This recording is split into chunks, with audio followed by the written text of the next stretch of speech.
আবার ফোন দিয়ে বলছে যে আমাকে পুলিশ অ্যারেস্ট করছে। আমার হাতে আমার পাসপোর্ট ছিঁড়ে ফেলছে, পাসপোর্ট টিকিট থাকা সত্ত্বেও আমাকে রাস্তায় ফেলে পিটিয়ে আমার হাত ভেঙে ফেলছে।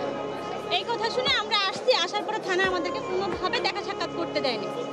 উত্তরা পূর্ব থানা।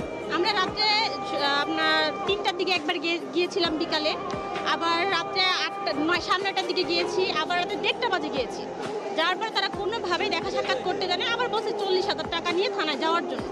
ঠিক আছে, 40,000 টাকা হলে তারা ছেড়ে দিবে সকালে। আমরা টাকা নিয়ে থানায় যাওয়া সত্ত্বেও আমাদেরকে কোনোভাবে অ্যালাউ করা হয় নাই। প্লাস আমার শাশুড়িকে, সে তো সঙ্গে এখন এখানে নাই, এমন বাড়ি দিচ্ছে এইখান থেকে এই পর্যন্ত তার একবার জখম হয়ে গেছে পুলিশ। মানে ওই গ্যাঞ্জামের এমন টাইমে আমরা গেছি ওইখানে থানায় যাওয়ার পরে অনেকগুলো স্টুডেন্ট আসছে। স্টুডেন্ট এসে বলছে তাহলে এই লোকটা বিদেশ যাবে, বিদেশ যাত্রী, তাহলে এই লোকটাকে আপনারা ছেড়ে দেন। এই মুহূর্তেই কে বা কারা জানি ইট পাটকেল ঢিলে মারছে। ঢিলে মারার পরে সে আমার শাশুড়িকে বাড়ি মারছে। বাড়িতে আমার শাশুড়ির এই পাশে পর্যন্ত লাগছে পুলিশ।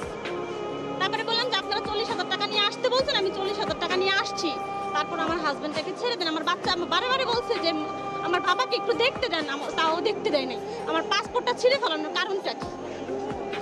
তার তো কোনো অন্যায় ছিল না, সে ট্রেনিং শেষ করে আসতেছে এবং কি তার 20 তারিখে ফ্লাইট ছিল। তারপরে পুলিশ আর আমাদেরকে কোনোভাবেই অ্যালাউ করলো না, আমাদেরকে দেখাইলোও না। আমরা এতবার দেখতে চাইলাম, দেখতে যাওয়া সত্ত্বেও সে আমাদেরকে কোনোভাবে দেখাইলো না। না দেখার ফলে সে পরের দিন আমাদেরকে বলে আমরা কোর্টে চালান দিয়ে দিচ্ছি। আবার থানায় গেছি, পরে বলে কি খানকির বাচ্চা এখান থেকে যা লাথি না খাইতে।